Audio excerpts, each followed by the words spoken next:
Հարգելի հեռուստատողներ, հեռանկարի հյուրն է ազգագրագետ մշակութային մարտաբան Հաղասի Թադևոսյանը։ Մենք կզրուցենք ազգային ժողովի վերջին ընտրությունների արդյունքների եւ առանձնահատկությունների մասին։ Բարև ձեզ, շնորհակալություն մեր հրավերն ընդունելու համար։ Եվ ընտրությունների պատկերը պարզ է կամ գոնե այս պայդրությամբ մոտավոր պարզ է, որքանով է կանխատեսելի այդ պատկերը ձեզ համար։ Ըստ էության բոլոր նախորդ հետազոտությունները, որոնք որ արվում էին վերջի շաբաթներին, ցույց էին տալիս, որ քաղաքացիական պայմանագիրը հաղթող քաղաքական ուժն է լինելու եւ ըստ էության մոտավորապես նաեւ այդ տոկոսների մասին էին խոսում բոլոր հետազոտությունները, այստեղ այդ հետազոտությունների ընթացքում քանի որ դրանք քանակական հետազոտություններ էին հիմնականում մի բան չէր հաշվի առնված այդ հսկայական թվով երկու հիմնական գործոն այդ հսկայական թվերի հասնող ընտրակաշառքի դեպքերը, որոնց մասին բազմաթիվ ձայնագրություններ հրապարակվեցին եւ նաեւ մենք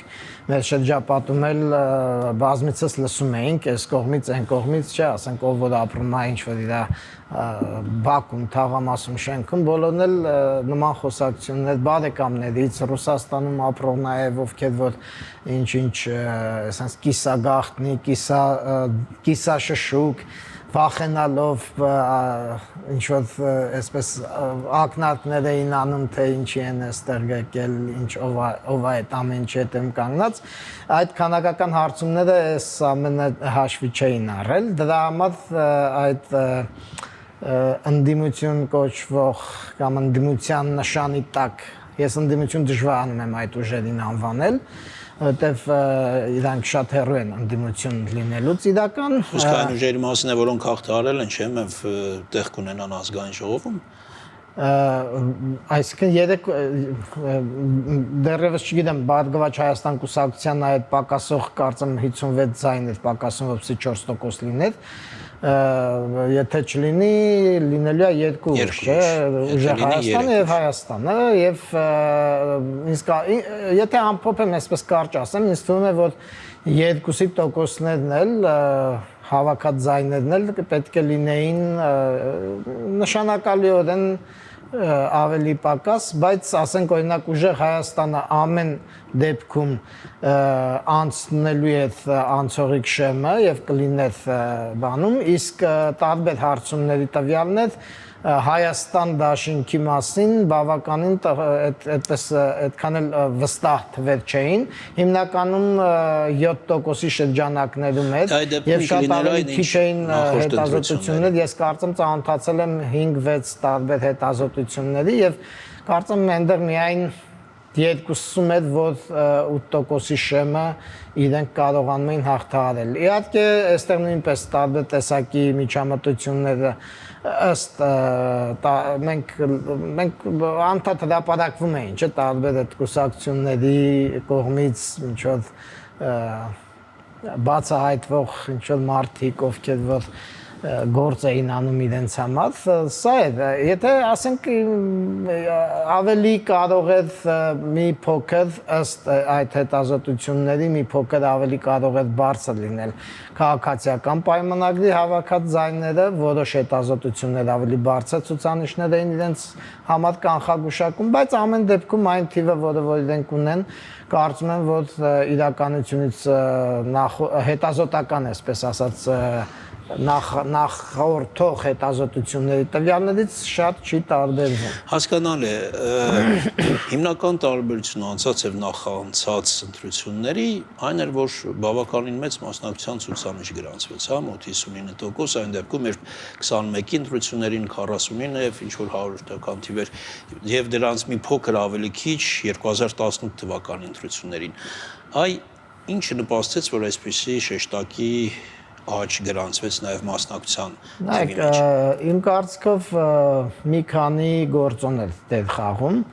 Նախ կային արհեստական գործոններ, դրանք ես արդեն նշեցի ընտրակաշառքների աննախադեպ չափերն էին եւ նաեւ ինձ թվում է նաեւ ընդգրկման չափերը, ոչ միայն իրենց գումարի չափերը, որտեղ մեկ հավատը չի գալիս, որ իրոք մի մարդուն կարող էին այդքան գումար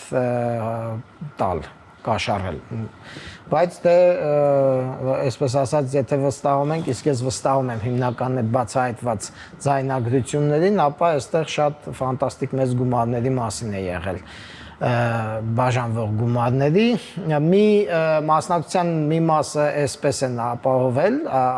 մյուս մասը մենք տեսանք վերջին օրերին այդ Ռուսաստանից սոցիալական ցանցերում ընտրական կամ քաղաքական туриզմ արտահայտությունը անվանումը ստացած այդ երևույթը, որը որ չգիտեմ հաշվել են մասնագետները այդ ինչքան մարդ է այդտեղ կոնկրետ քանակը թե չէ, բայց այդպես զուտ հետևելով տարբեր աղբյուրների ինձ թվում է որ դա նույնպես ազդել է մասնակցության բարձրացմանը եւ մյուսը դա նաեւ այն է որ շատ մարդիկ ովքեր որ մտածում էին որ իրենց մասնակցությունը որևէ բան չի փոխի տեսնելով նախընտրական շրջանի տարբեր այսպես ասած լարվածությունները տարբեր վտանգները իրենց քաղաքացիական այսպես ասած պարտքի զգացումը այդ նախընտրական շրջանը բարձրացրեց բավականին եւ ուղղակի նրանք որոշեցին пассив չմնալ եւ գնալ եւ իրենց քաղաքացիական պարտքը կատարել։ Այսինքն ես հիմնականում կարող եմ այս 3 հիմնական գործոնները նշել։ Ինչ հետաքրքիր տերմին նշեցիք, ընտրական туриզմ կամ քաղաքական туриզմ, որը որ այդ 2 կամ 1 օրով Հայաստան եկողները եւ արագ վերադարձողներն էին։ Նույնիսկ 1 օրով, հա։ Մարդիկ կան Չեխոսլովակիան, որ երեկոյան 7-ին հետ էին վերադառնում։ Մարդկանց այդ լրագրողները տարբեր խոսացնում էին եւ այդ մարդիկ այդպես նշում էին, որ եկել են եւ հաջորդ օրը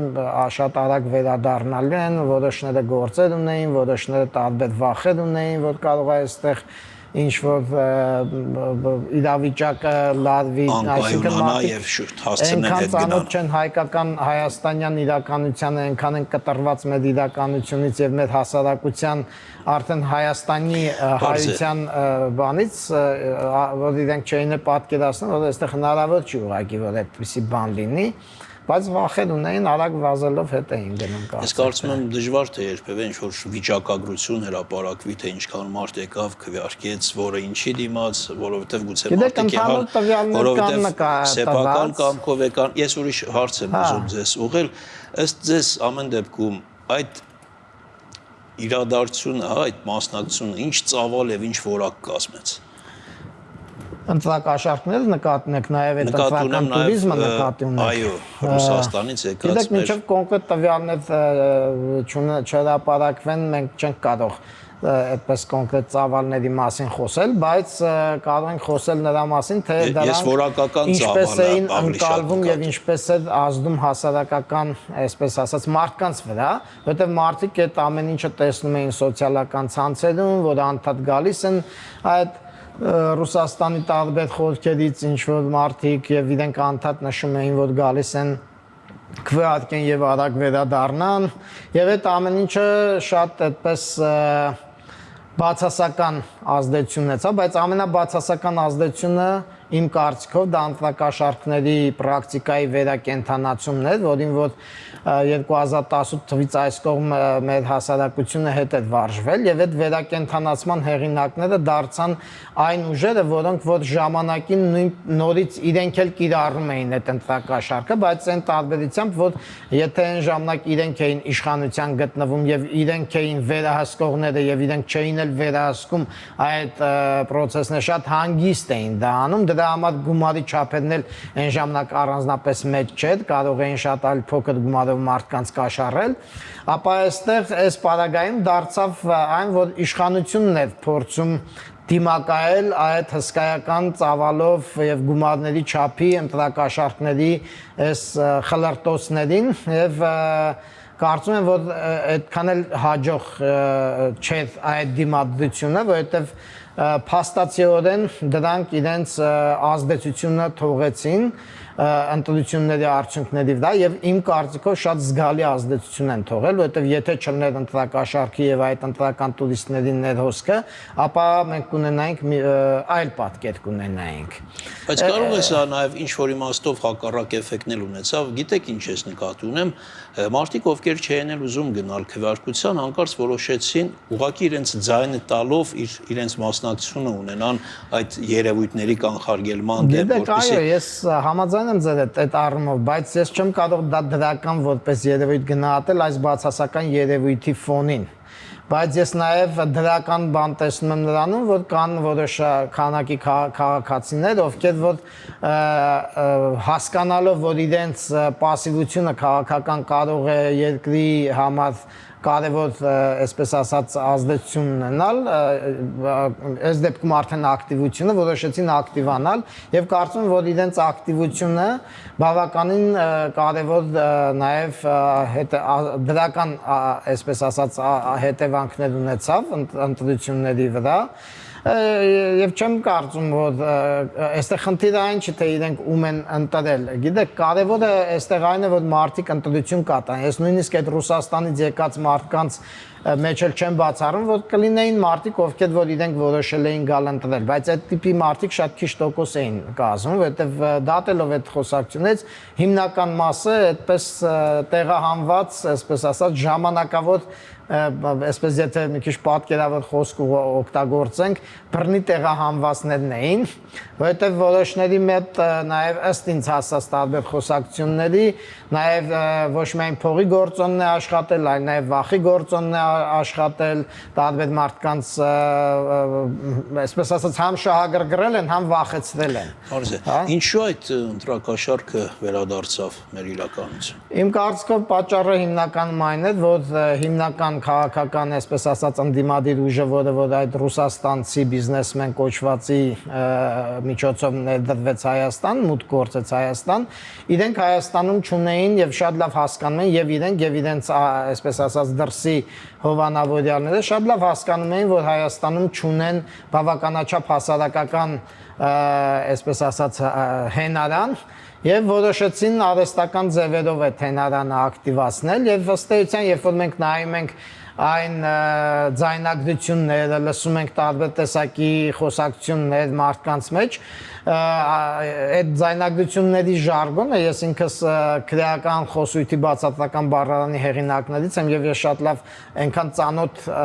բառեր էին այդ մարդիկ օգտագործում, այսինքն նրանք այդ կրիմինալամերձ քրեամերձ, այսպես ասած, թաղային, բակային ինչ-որ երիտասարդների ներկայացուցիչներ էին, որոնք որ նույն այդ զանգվածն էլ հանդիսանում էր հենց այսպես կոչված նախկին իշխանությունների հասարակական հենարանը եւ ըստ էության իրանք վերակենդանացրեցին այդ ուժերին քաղաքականություն մեջ այսպես ասած բացասական առումով օգտագործելու ավանդույթը եւ ես դրա համար եմ կարծում որ այստեղ քաղաքական իշխանությունները եւ նաեւ արդեն նոր ձևավորվող իշխանությունները պետք է իրենց դասերը քաղեն, որովհետեւ այստեղ դու չես կարող հասկանալ, եթե 100,000-ավոր մարդիկ են, լավ 100,000 չասենք տասնյակ հազարավոր մարդիկ են ներգրաված այդ ցանցային աշխատանքների մեջ, դու չես կարող բոլորին հետևես ու բռնես ու կանխարգելես։ Այստեղ պետք է քաղաքական այն ուժը, ով որ կոնկրետ իր հետ կապված բացահայտվում են ապացուցելի փաստեր ընտրակաշարքի, պետք է քաղաքական ուժերի գործունեությունը օրենքով իրավաբանորեն, իրավականորեն, իրավական դաշտում սահմանափակելու ինչ-որ քայլեր լինեն, որպեսզի մենք հետագա, ես ասենք, այս ամեն ինչը անցավ լավ, հիմա ասենք, թե եղել է, բայց մենք ապագայում էլի ունենք նման դեպքեր եւ ինձ ավելի շատ հուզում է արդեն ապագա ընտրություններում, որ նման բաներ նորից չկրկնվեն։ Մինչև ապագա ընտրությունները 1 րոպե ունենք, պարոն Թադևոսյան, ես ուզում եմ արդեն նոր ձևավորվող ազգային ժողովի մասին նաև խոսեք, հետ մեկ րոպեի սահմաններում ըստ էության այդ նոր ձևավորվողը կարծես թե այս ներկայ կամ հնի կրկնությունն է, որովհետև մենք նույն իշխանությունն ենք ունենում եւ ըստ էության նույն ընդդիմությունը։ Այո։ Եվ ըստ էության նաեւ նույն նիստերը, նույն այդ խայտարակ երբեմն խոսույթով, բառապաշարով արդեն սոցիալական ցանցերում հումոր է պատտվում, տարբեր, այսպես ասած, կերպարների, թարմացված որոշ կերպարների, որոնք որ շատ տխուր խոսքի մշակույթ ունեն եւ ուղղակի այնտեղ մենք չենք լսելու առողջ քաղաքական բանավեճ, այդ ընդդիմությունը ունի օրակարգ, իր օրակարգը զուտ տարբեր տեսակի, այսպես ասած, պիտակավորումներով, տարբեր տեսակի դավադրապաշտական, այսպես թեզերի շրջանառությամբ, ինչ որ իրեն ջրի երեսում, այսպեսի պահելու խնդիրը լուծելու եւ գործող քաղաքական ուժին ամեն ձև գործող օրակարգերը քաղաքական եւ միջազգային հարաբերությունների եւ ներքին տնտեսական ինձ թվում է ինչ որ առումով խոչընդոտներ ստեղծելու խնդիրներ են լուծելու։ Ես չեմ տեսնում այդ ընդդիմության մեջ որևէ կոնստրուկտիվ էլեմենտ եւ իրենք ոնց դեստրուկտիվ եղել են, այդպես դեստրուկտիվ էլ շարունակելու են գործել իմ կարծիքով։ Միգուցե ես սխալվում եմ, տա Աստված որ ես սխալվում եմ, բայց իմ կանխագուշակումը սա է։ Շնորհակալություն լավ զրույցի համար, այսքանը հարգելի հեռուստատողներ, մեր հյուրն էր ազգագրագետ, մշակութային մարդաբան Հաղասի Թադևոսյանը։